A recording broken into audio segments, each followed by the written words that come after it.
La nueva ley de prepagas también establece que no hay preexistencias ni carencias para el acceso a la cobertura, pero establece algunas condiciones. La prepaga puede modificar la cuota para aquellas personas que tienen carencias o preexistencias, aparte solamente se aplica a las que tienen forma comercial o forma societaria, por ejemplo, Medicus, Swissmedica, LOSDE, o sea, la nueva ley de prepagas no entra en las asociaciones de beneficencia, las sociedades como Hospital Español, Hospital Italiano, CEMIC, no entran exclusivamente las que tienen forma comercial y societaria, y al no estar reglamentada no tiene mucho sentido y prácticamente no rige en la práctica esta ley, porque hasta que no la reglamenten y no tengan, y aparte si uno se va a afiliar y le dicen usted tiene que pagar 5.000 pesos por mes, tampoco tiene sentido la cobertura. Pero no es para preocuparse, porque en realidad la persona con una preexistencia puede acceder a través de los sistemas de cobertura obligatoria a la misma cobertura de salud y con precios realmente accesibles. Entonces, sin perjuicio es importante que conozcamos. Entonces, ahora, es importante recalcar que tanto los agentes del seguro de salud, es decir, las obras sociales de cobertura obligatoria, como las entidades que presten servicios de medicina prepagos, entre las entidades que prestan servicios prepagos tenemos a las empresas comerciales, es decir, ya estaban incluidas en la vieja ley que sigue rigiendo, la 24754, que es de orden público, declarada por la Corte Suprema, las entidades sin fin de lucro que prestan servicios de salud prepagos, por ejemplo, CEMIC, Hospital Español, Hospital Italiano, Hospital Español, las cooperativas que prestan servicios de salud prepago, por ejemplo, CAMSI, las mutuales. Generalmente dicen, no, las mutuales nos guiamos por la ley de mutuales y por el Instituto de Mutuales. En realidad, la Corte Suprema tiene dicho que las mutuales tienen las mismas obligaciones de cobertura y caen bajo la ley de orden público 24754. Entonces, todo el mundo tiene obligación de otorgar la cobertura de salud, PMO, y la cobertura de discapacidad, ¿sí? Con ley nueva o sin ley nueva. La importancia es que mientras no esté reglamentada la nueva ley de prepagas, las personas que tengan preexistencias es conveniente que accedan a través de los sistemas de cobertura obligatoria.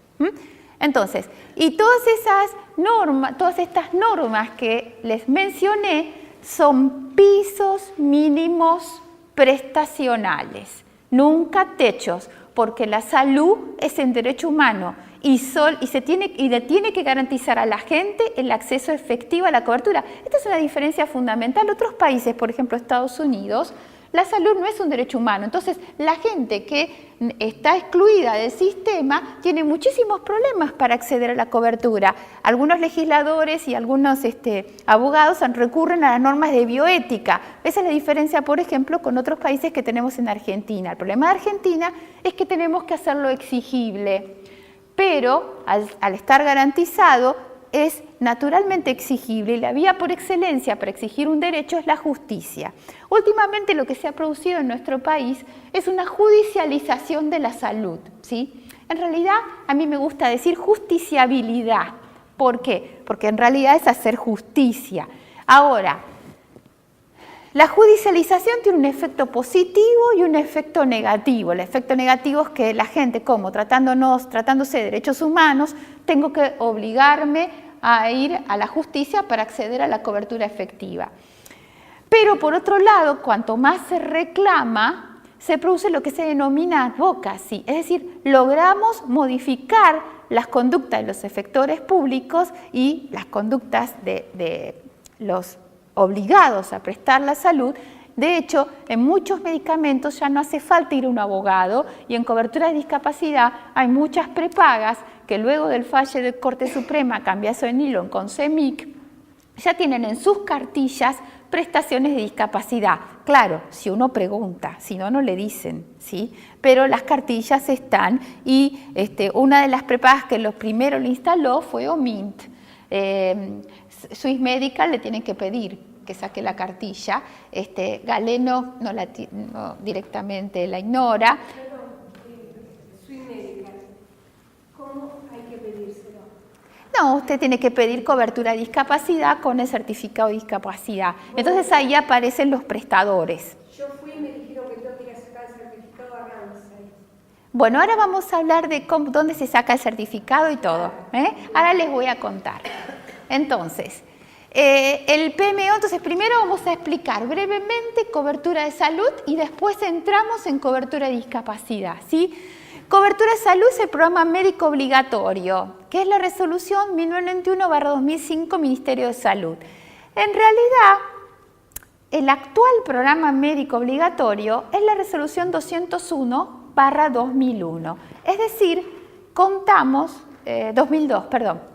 Contamos con el programa médico obligatorio de emergencia, que como al gobierno se le venció el tiempo para dictar el programa médico obligatorio definitivo en el 2005, lo transformó al de emergencia en programa médico obligatorio definitivo. Es decir, que el actual programa médico obligatorio es el que regía en la emergencia sanitaria, que la emergencia sanitaria dejó de regir por la ley 25.077 a fines de diciembre del 2005. Es decir, que tenemos un programa médico que restringe coberturas. Sin perjuicio de ello, conocerlo ahorra muchas angustias, ¿sí?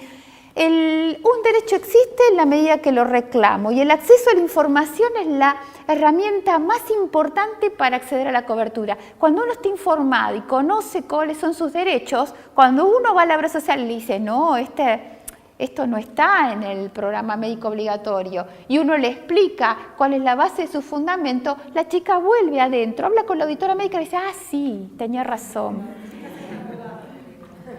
Claro, en realidad no es de hacer de abogado, sino cambia la actitud frente al reclamo. Le da seguridad a la persona el contar con la información de cuál es el derecho, ¿sí? Por eso es muy importante esto, conocer qué contienen estas normas, ¿sí? En el programa médico obligatorio, por favor, la próxima. Bueno, les puse algunas consideraciones que tenemos que tener en cuenta. Es ejemplificativo, no taxativo. ¿Esto qué significa?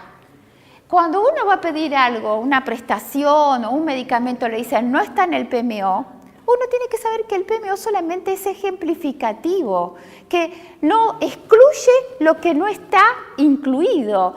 Hay un fallo de Corte Suprema que hicimos con la Fundación de Esclerosis Múltiple, que es la Asociación Esclerosis Múltiple Salta con el Ministerio de Salud de la Nación, donde lo que en este fallo de Corte Suprema se establece es que una norma administrativa como el programa médico obligatorio no puede excluir coberturas por el solo hecho de no contemplarlas. Cualquier medicamento tiene una cobertura mínima del 40%. El segundo criterio es enfermedades crónicas y prevalentes, es decir, cuando una parte importante de la población padece la enfermedad y crónicas porque perduran en el tiempo. Entonces, ¿qué entra en crónicas y prevalentes? Asma, alergias, hipertensión, tiroidismo, etc. El tercer criterio es el de medicamentos de alto costo y enfermedades de baja incidencia. Y ustedes me dirán, ¿cuándo es alto costo? Porque en realidad, quizás para una persona que gana el salario mínimo vital y móvil, 100 pesos realmente le es muy penoso. Bueno, en realidad se considera alto costo cuando sobrepasa el valor del salario mínimo vital y móvil. Y baja incidencia, creo que ahora está en 2.000, estaba en 1.850, creo que ahora está en 2.000 pesos, salario mínimo vital y móvil.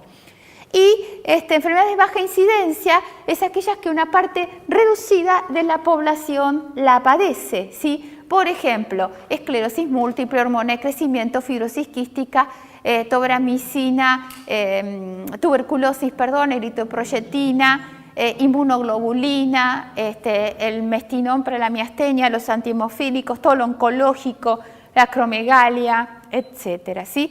Todos los medicamentos oncológicos, la quimioterapia de prevención, de tratamiento de vómitos, etcétera, y la terapia del dolor es al 100%. Por favor, la próxima.